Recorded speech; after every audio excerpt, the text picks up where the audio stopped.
Hey everybody, it's Jason Blaha here, and today I'm going to answer a question I get a lot, and to me, it seems like one of those questions that's common sense, but realistically, it really isn't.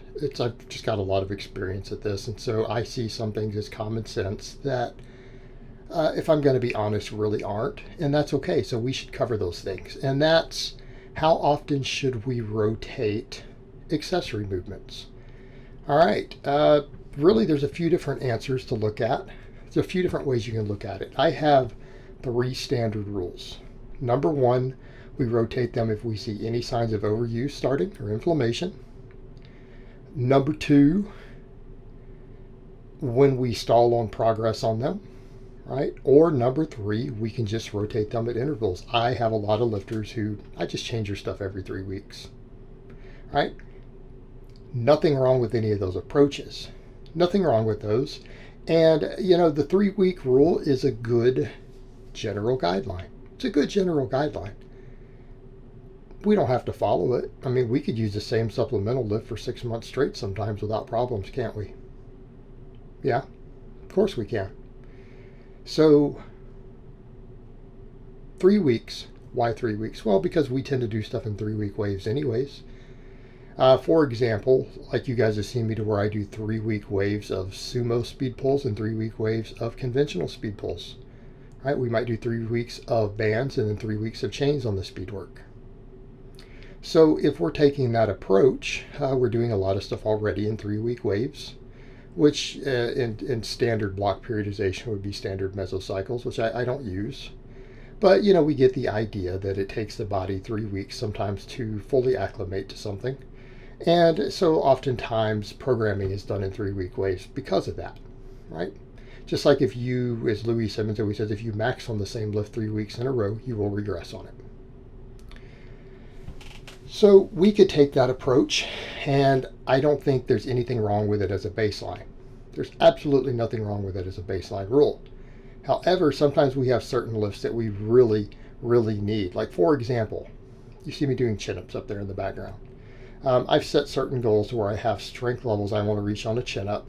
I need some of the development that it gives. So I need to have a chin-up in there. But could we rotate the style of chin-up? Let's say I didn't even want to go to a pull-up. We want to do supine grip chin-ups, underhand grip. We could just change the grip width. That's a new exercise. Shoulder width versus close grip, right? That's 2 different supplemental lifts that are very, very similar. Now, if we're worried about some overuse, that's not bad. Not bad at all. We could do that. Could absolutely do that. And a lot of times guys will start, if we do a 3-week wave of these things, they might start with a couple reps in reserve and then try to build for 3 weeks and try to push it to that 3-week margin to where you can't progress anymore. So if you know you're going to do 3 weeks, that's not a bad approach, because how many times are you going to do the lift? You're either going to do it 3 or 6 times. Right? Because if you follow my channel, you train 4 days a week and you do conjugate if you're not a novice, right? Hopefully. It's what I promote. So my programming is always going to be in that context. It's going to be very context specific. So if you're going to decide ahead of time you're going to rotate them in 3 weeks, you're going to try to progress hard on those 3 weeks and try to stall by the 3rd week. You're going to push so hard on adding weight that you're going to stall. Let's say you're doing 3x10s and you're going to start a little light on the first one. You're going to try to add small amounts of weight each session and get to the point where you can't hit 3x10 on the last session in that 3rd week, and then you'll rotate it. And you can repeat the same process. That is actually a very good approach. We could take a looser approach, and you could say, okay, I'm going to start relatively easy and build up, and I'm going to use this lift not in a planned system, and I'm just going to push it until it stalls. This is a viable system also, by the way. This is just as viable. Okay, it's just less organized. It doesn't make it better or worse. You're probably not going to see different results. Other than with the 3-week wave, you're ensuring no overuse, right? Very, very hard to reach overuse in 3 weeks. There are exceptions. There are exercises that will beat you up in 3 weeks. Sometimes by the end of that 3rd week, they do happen.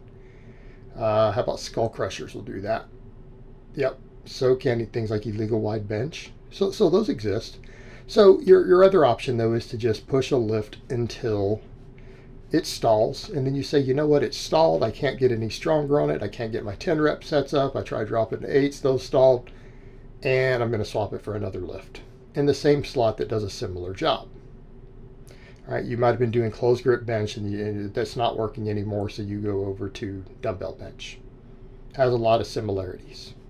All right, that's an option when it stalls completely and you can't progress any further. Another is to just do the same lift and just push limit sets all the time. Again, if you're not bulking hard, you may not see much progression.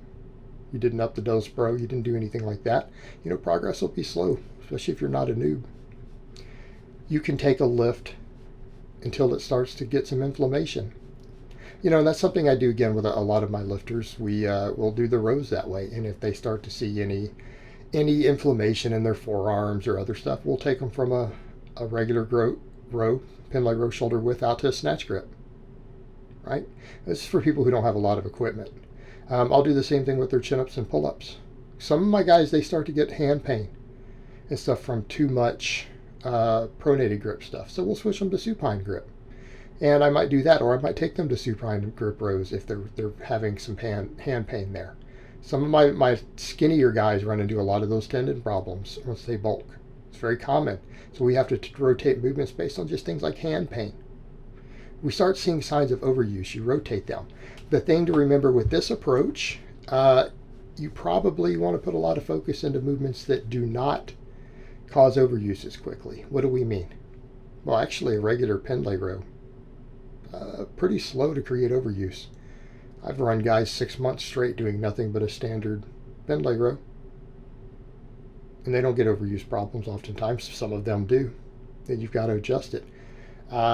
Dumbbell, a lot of dumbbell work. It's much easier on overuse because of the free-flowing nature of it, right? Because we can adjust as we go, muscles get fatigued differently because every rep can be almost a different exercise. And if we start to feel fatigue in certain places, our form adjusts through the set. That actually creates for a smaller amount of overuse. Right? So if they say, again, a chest press with dumbbells, it's going to take a lot more time to see overuse on a dumbbell chest press and a closed grip than what about the other extreme? Right? How about illegal wide bench? We start seeing overuse within 3 weeks usually on that. Right? Tendons start to hurt. People will sometimes describe it as their shoulder. No, it's usually their pec tendon. Not so much the shoulder joint, it's connective tissue. But it's right there at that joint. All right, that exercise, you start to feel overuse really quick. Sometimes you can't even run it 3 weeks.